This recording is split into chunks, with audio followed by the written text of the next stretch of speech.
सिर्फ आपको इंट्रोडक्शन कराऊंगा क्या कहते हैं इस सब्जेक्ट का। देखें ये ए लेवल फिजिक्स में सबसे पहले जो मैं आपके सामने स्लाइड चलाने लगा हूँ वो आप देखिए। सबसे पहले मैं अपना इंट्रोडक्शन करा दूं। मेरा नाम इरफान अहमद है। मेरी ईमेल आपके सामने आ रही है irfanahmed.100339@bh.edu.pk। मेरा नंबर भी आपके सामने आ रहा है। मेरी एजुकेशन ये है, मैंने इलेक्ट्रिकल इंजीनियरिंग की हुई है यूआईटी टेक्सला से, और मैं ए लेवल को पढ़ा रहा हूँ 30 ईयर्स। ऐसा नहीं है कि ओ लेवल और ए लेवल। मैंने 91 में जो पहली ट्यूशन पढ़ाई थी वो ए लेवल मैथ और फिजिक्स की ही थी। उसका मतलब है मैं डायरेक्ट अपना मेरा स्टार्ट ही ए लेवल से हुआ है। मैंने ओ लेवल इतना नहीं बल्कि तकरीबन नहीं पढ़ाया। अगर मैंने ए लेवल के 100 बच्चे पढ़ाए हैं तो मैंने ओ लेवल के 10 पढ़ाए होंगे, यानी इतनी ज़्यादा फ़र्क है। यानी इसका मतलब है मैंने मैक्सिमम ज़्यादातर ए लेवल ही पढ़ाया। और बीकन हाउस के A level department, not that कि I joined in O level and then I was shifted to A level, ऐसा नहीं है। मैंने ए लेवल को ही 97 में ज्वाइन किया था, ए लेवल डिपार्टमेंट को। ये जिस डिपार्टमेंट में भी बीकन हाउस का ए लेवल डिपार्टमेंट है, इसमें मैंने 17 अगस्त को 1997 को ज्वाइन किया था, और वहाँ से मेरा अभी तक ये कैरियर बीकन हाउस में ए लेवल में चल रहा है। मैंने जो सब्जेक्ट्स यहाँ पढ़ाए हैं वो ए लेवल मैथमेटिक्स, फिजिक्स और फर्दर मैथमेटिक्स पढ़ाए हैं। ये मेरा है तारफ यहाँ पर जो मैं बीकन हाउस में। आगे चलें। ये लकीली मतलब मैं डिस्टिंक्शन जो है इसको मैं नहीं समझता टीचर का क्रेडिट, क्योंकि इसमें बच्चे की हार्डवर्क का ज़्यादा अमल दखल होता है और थोड़ा सा उसकी लक का भी होता है। तो एक वर्ल्ड डिस्टिंक्शन है, 3 नेशनल डिस्टिंक्शन है और 3 रीजनल डिस्टिंक्शन है। और मेरे पास मैक्सिमम जीपीए फिजिक्स में मैंने 4 अचीव किया हुआ है, और बेस्ट रिजल्ट मेरा जो है वो 50%, यानी मेरे पास अगर 24 की क्लास थी तो उसमें से मेरे 12 ए स्टार्स आए, यानी ये मेरा हाईएस्ट रिजल्ट गया। और उसके बाद बाकियों के एज और इस तरह 20 थे। ये मेरे पास जो बेस्ट मैंने आज तक फिजिक्स की क्लास में मार्क का मारा है, अगर आप कहें तो वो था कि आधी से ज़्यादा क्लास के ए स्टार्स थे, आधी क्लास। आगे चलते हैं। ये बेटा आपके सामने फिजिक्स का सिलेबस आ गया। अगर आप नोट करें तो 5 पेपर्स, कितने पेपर्स हैं? 5 पेपर्स हैं। सारों की इंट्रोडक्शन आपके सामने आ रही है। पेपर 1 मल्टीपल चॉइस है, 1 आवर 50 मिनट्स का है। तो देखें कर्सर आपके सामने मूव कर रहा होगा। तो ये 1 आवर 15 मिनट्स का पेपर है, और इस पेपर में 40 मल्टीपल चॉइस हैं और उनकी 4 ऑप्शंस हैं। और ये सारा एएस का यानी फर्स्ट ईयर का सिलेबस है, एएस लेवल सिलेबस कंटेंट है। Candidate will answer all questions, candidates will answer on an answer sheet. 40 marks हैं इसके बेटा। इसकी टोटल वेटेज फुल ए लेवल में 15.5% है, और खाली एएस में इसको डबल कर लें तो 31% इन एएस। उसके बाद आपका पेपर 2 है, एएस लेवल स्ट्रक्चर्ड क्वेश्चंस हैं, और ये 1 आवर 15 मिनट्स का ये पेपर है आपका। दिस क्वेश्चन सॉरी हाँ जी, this paper consist of a variable number of questions. इसमें मिनिमम मैंने आज तक 6 क्वेश्चंस देखे हैं, और मैक्सिमम 12 या 13 क्वेश्चंस होते हैं इसमें।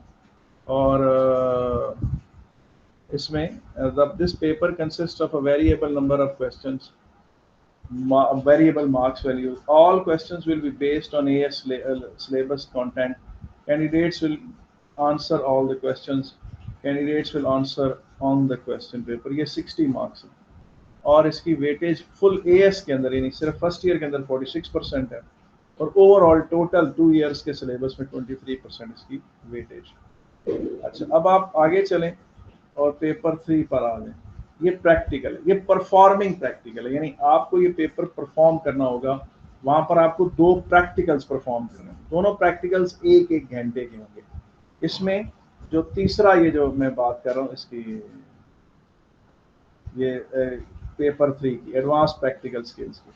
This paper requires candidate to carry out practical work in time condition, यानी आपने वहां पर स्टॉप वॉच और पेंडुलम्स और ऑपरेटर से, बैटरियों से और सर्किट से आपका पाला पड़ता है।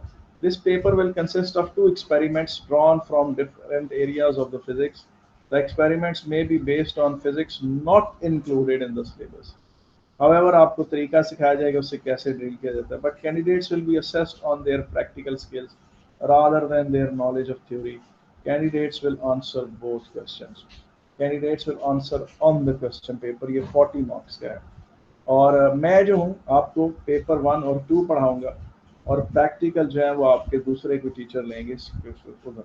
हाउएवर मैं कभी कभी लैब में भी चक्कर लगा दिया करूँगा, मुमकिन है शुरू में मैं लगाऊँ लैब में चक्कर। अब पेपर 4 है A level structured questions.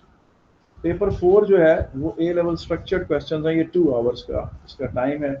This paper consist of a very, अच्छा ये सबसे मुश्किल पेपर होता है, ये A2 में जाकर लोग देते हैं और ये 2 आवर्स का होता है और इसमें तकरीबन 13 क्वेश्चंस होते हैं और A2 का सिलेबस होता है। इसमें इसमें कोई चीज़ AS से यानी पार्ट 1 से पूछी जा सकती है, बट देख लें यहाँ पर this paper consist of a variable number of questions of variable mark value. All questions will be based on A-level syllabus, but may require knowledge of the material first encountered in AS level syllabus. Candidate will answer all questions. Candidate will answer on the question paper. तो ये एक बड़ा ज़बरदस्त 2 घंटे का paper होता है। फिर उसके बाद पेपर 5 है, प्लानिंग एंड एवेल्यूएशन, और इसमें भी देखेंगे 1 आवर और 15 मिनट्स का है, लेकिन इसमें आपने कोई प्रैक्टिकल परफॉर्म नहीं करना होता, आपने सिर्फ प्रैक्टिकल के बारे में लिखना होता है। इसमें भी 2 क्वेश्चंस होते हैं और एक क्वेश्चन जो है वो प्लानिंग ऑफ एक्सपेरिमेंट, आपने बताना है कि एक्सपेरिमेंट लिखेंगे कैसे, एक्सपेरिमेंट किस तरह करेंगे, और दूसरे में आपको एक डाटा अवेलेबल होता है और आपने उस डाटे को यूज़ करके ग्राफ बनाना होता है और क्या कुछ वैल्यूज कॉन्स्टेंट कैलकुलेट करनी होती है और फिर आंसर करना होता है। खैर मैं पेपर 4 और पेपर 5 के बारे में ज़्यादा बात नहीं करूँगा क्योंकि ये A2 का मामला है। आगे चलते हैं, ये देखें, ये अब आपका AS फिजिक्स है जो आप पहले साल में आपका जिससे पाला पड़ेगा। तो आप देखें paper 1 multiple choice 40 marks 1 hour 15 minutes, paper 2 60 marks 1 hour 15 minutes. अच्छा आप हैरान होंगे, इसमें ज़्यादा मुश्किल नंबर जो है ना बेटा इस पेपर 1 में लेने होते हैं, ये ज़्यादा मुश्किल होता है। इसमें बच्चे 50 तक, अगर आप इसमें 50 ले जाएं और इसमें 34 35 ले जाएं तो आप A स्कोर कर लेते हैं। तो कोशिश करनी चाहिए कि इसमें अच्छे नंबर लिए जाएं। ये आसान होता है थोड़ा, लेकिन ये ज़्यादा मुश्किल होता है, इसमें नंबर नहीं आते बच्चों पेपर 1। ठीक है, आगे चलें जनाब। पेपर 4 आपको भी मैंने बताया 100 मार्क्स का है और पेपर 5 30 मार्क्स का। ऑल्दो के पेपर 5 30 मार्क्स का है, लेकिन उसके प्रैक्टिकल पे फर्स्ट ईयर के प्रैक्टिकल के बराबर ही इसकी वेटेज बनती है। आगे चलते हैं, ये देखिए ये आपके सामने अब सिलेबस आ गया है। इसमें आप ये नोट करें कि कुछ चीज़ें हैं जो आप यहाँ AS से मुराद हुआ है जो आप फर्स्ट ईयर में पढ़ेंगे और A लेवल से मुराद हुआ है जो आप A2 में पढ़ेंगे। तो ये जो टिक लगे हुए हैं ये वो चैप्टर्स हैं जो आप A अभी फर्स्ट ईयर में पढ़ेंगे और जो टिक यहाँ नहीं लगे हुए वो आप A लेवल अभी फर्स्ट ईयर में नहीं पढ़ेंगे। मिसाल के तौर पे आपका पहला चैप्टर होगा फिजिकल क्वांटिटीज एंड यूनिट्स, दूसरा चैप्टर होगा measurements and techniques, measurement techniques, तीसरा काइनेमैटिक्स, चौथा डायनामिक्स।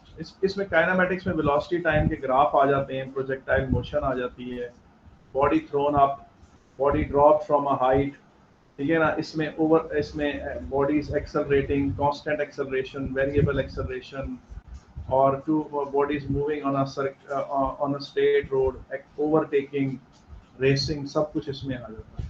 डायनामिक्स में क्या आता है जी, डायनामिक्स में न्यूटन्स लॉ ऑफ मोशंस आ जाते हैं, डायनामिक्स में मोमेंटम आ जाता है और उसके अलावा इसमें क्या कहते हैं ये चीज़ें सारी आ जाती हैं। अब आ जाए जी पांचवा टॉपिक है, पांचवा है work energy and power, sorry force density and pressure, ये आप पढ़ेंगे। ठीक है, इसी में और फिर वर्क एनर्जी पावर। अच्छा फोर्स डेंसिटी एंड प्रेशर में आप मोमेंट्स भी पढ़ेंगे। देखिए आप यहाँ डायरेक्ट कहीं पर मोमेंट्स का जिक्र नहीं है, लेकिन मोमेंट्स आपके सिलेबस में है, टर्निंग इफेक्ट, टॉर्क, ये सब है। वर्क एनर्जी एंड पावर, ये आप देखें ओ लेवल में जो आपने वर्क एनर्जी पावर पढ़ा था ये रफली वैसा ही है, लेकिन सिर्फ क्वेश्चंस हार्डर हैं। बल्कि ये यहाँ से लेकर यहाँ तक फर्स्ट 6 तक ये वही नॉलेज है जो आपने ओ लेवल फिजिक्स में पढ़ा है, सिर्फ आपके क्वेश्चंस का लेवल काफी हार्ड हो जाता है और कुछ चीजें उसमें एक्स्ट्रा ऐड हो जाती हैं। तो ये आपके पहले 6 चैप्टर होंगे जो रफली आप दिसंबर तक पढ़ेंगे, मैक्सिमम दिसंबर तक डिफॉर्मेशन ऑफ सॉलिड्स ऐड हो सकते हैं। आप देखें मोशन इन अ सर्कल आप AS में नहीं पढ़ेंगे, ग्रेविटेशनल फील्ड नहीं पढ़ेंगे, ये दोनों A2 के topics. Ideal gases, temperature, thermal properties. आप जो हीट फिजिक्स के नाम से आपने ओ लेवल में चीजें पढ़ी थी वो आप एएस में नहीं पढ़ेंगे, यानी आप स्पेसिफिक हीट कैपेसिटी और इस तरह की चीजें आप एएस में नहीं पढ़ेंगे, ठीक है कि नहीं। और फिर आप वाइब्रेशन से रिलेटेड कुछ भी एएस में नहीं पढ़ेंगे। एएस में वेव्स हैं और वेव्स के अलावा सुपरपोजिशन भी वेव्स का ही टॉपिक है, ठीक है, सुपरपोजिशन भी वेव्स का ही टॉपिक है। और ये चीज़ें जनाब आप एएस में पढ़ेंगे। कम्युनिकेशन एक और टॉपिक है जिसमें मुख्तलिफ चीज़ें आ जाती हैं, वो आप नहीं पढ़ेंगे इसमें एएस में। और इलेक्ट्रिक फील्ड्स आप एएस में भी पढ़ेंगे, ए2 में पढ़ेंगे, लेकिन एएस में काफ़ी आसान है और बड़ा स्कोरिंग है, बहुत अच्छा स्कोरिंग है। अच्छा, अब आप देखें करंट इलेक्ट्रिसिटी आप पढ़ेंगे एएस में, ठीक है ना। Current, voltage, resistance, potential difference, potential drop, और ये चीज़ें आप पढ़ेंगे। पोटेंशियल डिवाइडर जो आपने एएस में ओ लेवल में पढ़ा था, लेकिन आप मैग्नेटिज्म से रिलेटेड कुछ भी नहीं पढ़ेंगे, सारा मैग्नेटिज्म ए2 में चला गया। देखिए magnetic fields, electromagnetic induction, AC motor, DC motor, AC generator वगैरह, ये सब कुछ आप नहीं पढ़ेंगे एएस में। और फिर रेडियो एक्टिविटी के दो छोटे छोटे चैप्टर्स हैं जो बड़े इंटरेस्टिंग है, वो आप एएस में पढ़ेंगे। तो ये आपके सामने सारा डिस्क्रिप्शन है। तो ये मैंने आपको इंट्रोडक्शन करा दी, और एएस का सिलेबस एक बार फिर मैं आपके सामने मैंने डिस्प्ले कर दिया है। ये टोटल जो चैप्टर बनते हैं कितने बनते हैं, 7, 8, 9, 10, 11, 12, 13 टोटल चैप्टर है, ठीक है कि नहीं। 13 टोटल। अगर आप इसको और इसको अलग चैप्टर बनाए तो ये 14 चैप्टर बने। तो ये आपके सामने सारा सिलेबस है। नंबर इस तरह से, ये जो मैंने 1 2 3 4 5 6 लिखा है और इसके बाद एकदम 9 इसलिए लिख दिया है कि सिलेबस में ये इसी ऑर्डर में, सिलेबस में ये इसी ऑर्डर में दिए गए जिसमें से मैंने आपको बताया। इसका मतलब है 7 और 8 A2 में चला जाएगा, और 10, 11, 12, 13 जो है A2 में चला जाएगा, और फिर 14, 15 वर्ष 16 A2 में चला जाएगा, 17 आधा AS में है, आधा A2 में है, और 18 सारा जो है वो A2 में है, और 20 के बाद 21, 22, 23, 24, 25 सारे A2 में, ठीक है कि नहीं। और इस तरह से 26 का कुछ रिमेनिंग पोर्शन जो है वो A2 में है। अगर आप देखें तो ओवरऑल 26 चैप्टर्स हैं, जिसमें से आप 13 चैप्टर AS में पढ़ेंगे और 13 के करीब आप A2 में पढ़ेंगे। अच्छा जी, अगर आपने ये सारी बातें सुन ली हैं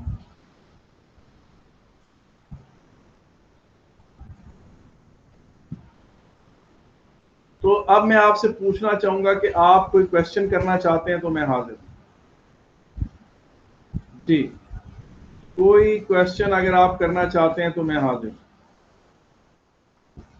जी।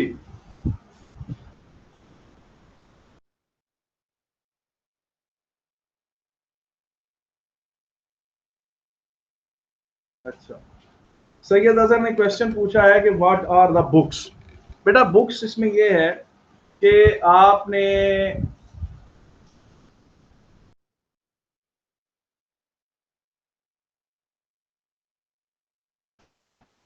अच्छा बेटा बुक्स इस तरह है कि मैं आपको कुछ बुक्स दिखाता हूं, वो आप खरीद सकते हैं, लेकिन मेरा आपको मशवरा ये है कि आप किसी एक बुक के पाबंद ना रहें, बल्कि 3-4 किताबें आप पढ़ सकते हैं। उसमें ये है कि आपको मैं आसान बता देता हूँ, ए लेवल फिजिक्स कैम्ब्रिज एंडोर्स्ड, जिस बुक के साथ लिखा हुआ हो ए लेवल फिजिक्स कैम्ब्रिज एंडोर्स्ड, वो बुक आप परचेज कर सकते हैं, ठीक है कि नहीं है। मैं आपको एक बुक दिखाता हूँ, ठीक है कि नहीं, अभी आपके सामने मैं रखता हूँ, आपको मैं बुक एक दिखाता हूँ, वहाँ से मैंने लेकर आता हूँ, वो बुक देखें तो फिर आपको पता होगा कि इस तरह ये एक बुक है।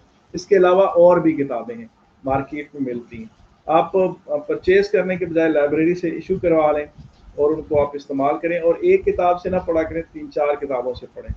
और जो बच्चा पहले पढ़कर आएगा, यानी लेक्चर टीचर से पहले पढ़कर आया हुआ होगा, वो ज़रा ज़्यादा बेहतर अंदाज में जवाब दे सकेगा, ठीक है कि नहीं। ये देखें, अभी आपके सामने कैमरे में बुक आती है, ये देखें, ये देखें, ये देखें, जिनके साथ भी लिखा हुआ है ना एंडोर्स्ड बाय कैम्ब्रिज या कैम्ब्रिज यूनिवर्सिटी, ये वाली बुक्स आपने लेनी है। देखिए ये क्या है, physics course book, second edition, Cambridge International AS and A level, David Sang, Graham Jones, Gurinder Chadha and Richard Woodworth, Wood Woodside, ठीक है। अच्छा ये भी, और देखिए यहाँ पर, ये देखिए ये एक निशान लिखा हुआ है यहाँ पर, completely Cambridge, so resource for Cambridge qualifications. लेकिन इसके अलावा एक और फिजिक्स की किताब भी है जिसमें माइक करंडल उनका नाम, 4 ऑथर्स में से एक नाम माइक करंडल का है। तो आप, अब इसमें ये है कि ये अगर आप डायरेक्ट एक किताब खरीदेंगे वो बनती है 3,000 के करीब की, तो बजाय 3,000 की एक पिन पैक अच्छी सी वो ओरिजिनल वर्जन लेने के, आप 3-4 बुक्स फिजिक्स की ले लें, बेशक पायरेटेड एडिशन ले लें, और उन्हें आप इस्तेमाल कर सकते हैं, ठीक है कि नहीं। अच्छा इसके अलावा देखिए ये पुरानी किताब है, ये 80s की पब्लिश हुई हुई है फिजिक्स की, पैसिफिक फिजिक्स ए लेवल, ये भी अच्छी है। ये इसका वॉल्यूम 1 है, ये इसका क्या है, वॉल्यूम 1 है ये, और ये इसका जो है वॉल्यूम 2 है, ये पैसिफिक फिजिक्स, ये भी अच्छी किताब है, ये आप इस्तेमाल कर सकते हैं। अच्छा उसके अलावा और भी बुक्स है, एक है A level physics by Tom Duncan, एक है understanding physics by Jim Breithaupt, ये पुरानी किताब। अच्छा ये किताब सबसे पुरानी है, ये A level physics by Nelkon and Parker है, ठीक है ना, ये सबसे पुरानी किताब है, ठीक है कि नहीं। इस किताब की बुराई भी बता देता हूँ और इस किताब की अच्छाई भी बता देता हूँ। इस किताब की बुराई ये है कि ये बहुत ही ब्रीफ करके लिखा गया है इसमें, जिन बच्चों को फिजिक्स समझ आने में मुश्किल पेश आती है वो इस बुक को नहीं पढ़ सकते। लेकिन इस बुक की खूबी ये है कि इसने हर चीज मेंशन की हुई, यानी कोई भी चीज ये मेंशन किए बगैर गुजरता नहीं है, हर छोट भले एक लाइन में मेंशन कर दे, और जो बच्चा इस बुक को फॉलो करने की कोशिश करेगा उसका बड़ा सही नॉलेज होगा, क्योंकि इसने कोई चीज छोड़ी कोई नहीं, हर चीज को भले एक लाइन में मेंशन करना हो, मेंशन ये कर चला जाता है। और ये मतलब काफी अच्छी किताब है, और टीचर्स की बहरहाल पसंदीदा किताब है, टीचर्स के पॉइंट परस्पेक्टिव से ये काफी अच्छी किताब है।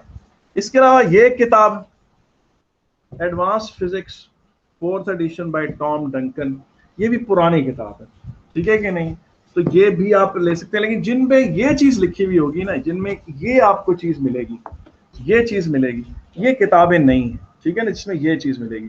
और जिनमें ये कैम्ब्रिज इंटरनेशनल एएस और ए लेवल यूं लिखा हुआ होगा, ये नई किताबें, ये एक नहीं है, ऐसी 2-3 किताबें हैं। तो ये तो डेविड सैंग की बुक है, लेकिन इसी तरह से इसी तरह की और भी हैं, ठीक है। तो वो आप मैंने क्या कहा कि आप एक बुक को ना पढ़ें, जो 3-4 बुक्स को पढ़ेगा और टीचर के पढ़ाने से पहले पढ़ के रखेगा, वो ज्यादा अच्छा उसका नॉलेज होगा, उसका बड़ा टॉप का नॉलेज। और बहरहाल ऑफिशियली कैम्ब्रिज ने जो अपने नंबर 1 पे जो रेफर की हुई है कैम्ब्रिज की वेबसाइट में, वो ये वाली बुक रखी है, ये वाली, ठीक है कि नहीं। और इसके अलावा एक और जिसपे, जहां पर उसमें भी फिजिक्स ही लिखा हुआ है, यहाँ पर यही चीज लिखी हुई है, लेकिन राइटर्स में माइक करंडल का नाम लिखा हुआ होगा। उनके 4 राइटर्स के नाम मुझे याद नहीं, उनसे एक नाम माइक करंडल का है, ठीक है कि नहीं। माइक करंडल साहब जो थे वो कैम्ब्रिज के हेड एग्जामिनर थे, और 98 में पाकिस्तान आए थे, हमारी उनसे मुलाकात हुई थी, और हमने उनसे बड़ी डिटेल में चीज़ें पूछी थी, और वो बड़े मैं उनसे बड़ा इम्प्रेस हुआ था, बहुत उनका नॉलेज था। और उन्होंने जो पीएचडी की हुई थी, वो पीएचडी ऐसी थी कि जब तक आपका एमएससी फिजिक्स, एमएससी बायोलॉजी और एमएससी केमिस्ट्री तक का नॉलेज ना हो, वो पीएचडी हो ही नहीं सकती थी। उनकी पीएचडी इस बात पर थी कि जब बहुत ज़्यादा आयोनाइजिंग रेडिएशन किसी लिविंग मैटर पे पड़ती हैं, यानी किसी ह्यूमन, फर्स्ट करें स्किन के ऊपर पड़ती हैं, उससे जो लिविंग सेल्स की डेथ होती है वो कैसे होती है, और कितने सेल्स की डेथ हो जाती है, कितने बच जाते हैं, और रेडिएशन किसी लिविंग मैटर को कितना डिस्ट्रॉय करती हैं, उस पर उनकी पीएचडी थी। और ये पीएचडी आपको पता है कर ही हो सकता है शख्स जो बायोलॉजी का भी बड़ा चैंपियन हो, फिर केमिस्ट्री का भी बहुत बड़ा चैंपियन हो, और फिजिक्स का तो वो हो ही रहा हो, क्योंकि वो फिजिक्स की पीएचडी कर रहे थे। तो उसके अलावा कोई और किसी ने क्वेश्चन पूछना है तो बताएं। जी इसके अलावा भी हैं, मैं आपको वेबसाइट पे इस पे ना मुख्तलिफ क्वेश्चंस के ना टाइटल पेज आपको सेंड इस गूगल क्लासरूम में शेयर कर दूंगा, यानी मैं बहुत सारे क्वेश्चंस, बहुत सारी बुक्स के टाइटल पेज आपको इस गूगल क्लासरूम पे बता दूँ। और किसी ने कोई बात पूछनी हो। जी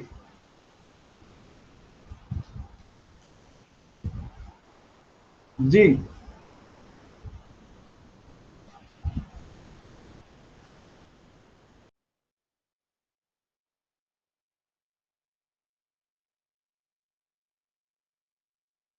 अच्छा, आपको पता ना ये सेक्शन A1E1 का है, ये सेक्शन क्या है, A1E1 है।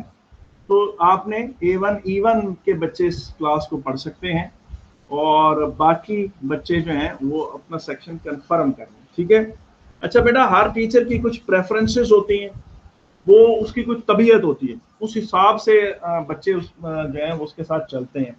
मेरी एक तबीयत है, क्योंकि मैं मैथमेटिक्स भी पढ़ाता हूँ, तो मेरे अंदर मेरी एक तबीयत है, और वो तबीयत ये है कि मिसाल के तौर पे मैं आपको बताता हूँ, फर्ज करें कि एक चीज़ है, एक क्वेश्चन है, एक चीज़ है जिसको आपने कैलकुलेट करना है। अगर उसको कैलकुलेट करने के 5 तरीके हैं ना, तो मैं वो पांचों के पांचों डिस्कस करना पसंद करता हूँ। मैं बच्चों को कभी भी एक टेक्निक नहीं बताता, किसी चीज़ की 3-3 4-4 टेक्निक्स हैं, तो मैं वो सारी बताता हूँ। अब कुछ बच्चों को वो बहुत अच्छी लगती हैं चीज़ें, मगर कुछ बच्चे कहते हैं जी कि ज़्यादा बातें बताने से हम कंफ्यूज होते हैं। तो अब ये चीज़ आप देख लें कि मेरा मामला जो फिजिक्स में ये है कि मैं वो चीज़ें सारी डिस्कस करना पसंद करता हूँ, ज़्यादा डिटेल में जाना पसंद करता हूँ, और चीज़ों को मसलन एक मेथड से मैंने 2-3 मेथड से मैंने किया है, और आप उसको किसी चौथे मेथड से करके ले आते हैं और वो बिल्कुल ठीक है, तो मैं आपको दाद दूंगा, मैं अप्रिशिएट करता हूँ। यानी मतलब मैं चाहूँगा कि आप फिजिक्स के अंदर घुसें, उसे एक्सप्लोर करें और उसमें नई नई चीज़ें निकालें। अगर फ़र्ज़ करें कि मैंने कोई चीज़ आपको 3 तरीकों से पढ़ाई है और आपने मुझे उसका कोई चौथा मेथड बताया, तो मैं पूरी क्लास में आपका नाम लेकर आपकी तारीफ करूँगा कि भाई ज़बरदस्त, इस बच्चे ने एक नया एक एस्पेक्ट बताया जो था। तो सर मैं आपके लिए 4 मेथड नहीं 5 निकालूंगा सर। शाबाश शाबाश शाबाश, ठीक है, लेकिन वो सारे ठीक होने चाहिए, ये भी होना चाहिए ना सर, ये भी है कि वो ठीक भी हों, ये जरूरी है जी सर, थोड़े कि बहुत ठीक होंगे। हाँ चलो शाबाश। मैं ऐसी चीज़ों को अप्रिशिएट करता हूँ और मैं उनको दाद देता हूँ। एक दफ़ा मैंने बेटा ना 99 की बात मैं आपको बताता हूँ कि मैंने ना एक क्वेश्चन बच्चों को दिया टेस्ट में, तो जब वो मैंने टेस्ट बच्चों से वापस ले लिया और चेक किया, तो बच्चों ने 9 डिफरेंट अप्रोचेस से उसको किया था, 9 डिफरेंट, और वो सारी की सारी ठीक थी। तो मैंने क्लास में अनाउंस किया, मैंने कहा मुझे खुशी है कि मेरे स्टूडेंट्स ने डिफरेंट अप्रोचेस यूज़ किए और 9 डिफरेंट अप्रोचेस के साथ उन्होंने उस क्वेश्चन को हल किया, और वो आई एम हैप्पी कि वो 9 की 9 अप्रोचेस ठीक है। तो ये सर चीज़ आप है। मुझे जलाने की कोशिश कर रहे हैं, अब मैं 10 मेथड्स निकालूंगा सर। अच्छा चलो ठीक है। अच्छा भाई, और कोई बात किसी ने पूछनी है? और किसी ने कोई बात पूछनी है बेटा? अच्छा बेटा, हम बता देते हैं पढ़ाने का तरीका ये होगा कि शुरू में हम आहिस्ता आहिस्ता जाएंगे सितंबर के महीने में, फिर अक्टूबर में हम थोड़ी ज़्यादा स्पीड पकड़ लेंगे, और उसके बाद फिर आगे ठीक हम स्पीड को मेंटेन बाय द वे रखेंगे। सर एक बात है, जी जी हाँ। विंटर ब्रेक कब से है? विंटर ब्रेक होगी बेटा 21 दिसंबर को।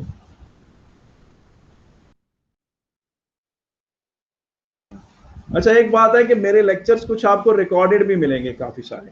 मैंने आपको ये जो आप भी मैं आपको पढ़ाऊंगा, ये सारा कुछ भी रिकॉर्ड होगा, और ये सारे रिकॉर्डेड लेक्चर्स आपके पास यूट्यूब पे पड़े रहेंगे। इसका मतलब है आपको जो मैं पूरे 3-4 माह जो कुछ भी पढ़ाऊंगा फर्स्ट टर्म में और इवन A2 में, वो आपके पास रिकॉर्डेड आपको मौजूद मिलेगा। इसका सर मतलब है आपके कि आप यूट्यूब पे कितने सब्सक्राइबर्स हैं? अच्छा अच्छा, इसको ये बेटा मेरे ज़ाहिर है मेरे स्टूडेंट्स ही मेरे सब्सक्राइबर हैं, जितने जो मेरे अपने स्टूडेंट्स हैं वही हैं। ज़ाहिर है वो बीकन हाउस की रिकॉर्डेड क्लासेस हैं, और वो बीकन हाउस के ही बच्चों के लिए हैं, वो बाहर के बच्चों के लिए नहीं है। अच्छा सर आपका अच्छा। यूट्यूब चैनल क्या है, नाम क्या है जी, उसका? इरफान अहमद, इरफान अहमद, सर वो इरफान लिंक अहमद। भेज दें, क्योंकि इरफान अहमद के नाम से आई थिंक अबाउट 1212 सर्चेज आ रहे हैं, तो आप उस लिंक भेज दें प्लीज़। जी मैं भेज दूंगा लिंक, इंशाल्लाह फिक्र ना करें। तो और कोई बात किसी ने पूछनी हो? जी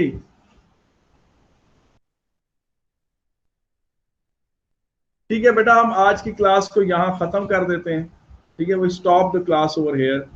अभी आज हम कुछ भी पढ़ेंगे नहीं, विल नॉट स्टडी।